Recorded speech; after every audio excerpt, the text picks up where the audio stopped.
గురువుగారు నిలబడిన కారణం చేత గురువుగారి యొక్క శక్తి అంతా పాదములలోని నాడీమండలంలో ఉంటుంది. కొయ్య ఉపాసనా బలాన్ని పుచ్చుకుంటుంది.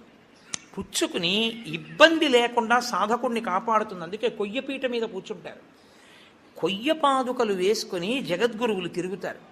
వారి పాదములలో ఏ అనుగ్రహ శక్తిని పొంది ఉంటాయో ఆ అనుగ్రహ శక్తి ఆ కొయ్య పాదుకలలోకి కూడా దిగుతుంది.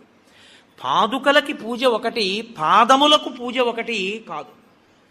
పాదుకా పూజయే పాదపూజ. పాదపూజ కన్నా పాదుకా పూజ గొప్పది. ఎందుకో తెలుసా అండి? పాదాలకి పూజ చేయడంలో కనీసం నీ అహంకారం అడ్డు రాకుండా ఉంటుంది. ఆయన మహాత్ముడు రావు, ఒకసారి నమస్కారం పెడదా ఉంటావు. ఆయన వేసుకు విప్పిన పాదుకలు రా అని నమస్కారం పెట్టాలంటే నువ్వు బాగా అహంకార పరిత్యాగం చేసి ఉండాలి. అప్పుడు నీ యందు గురుకటాక్షం బాగా ప్రసరిస్తుంది. ఎవరికి గురుకటాక్షం ప్రసరిస్తుందో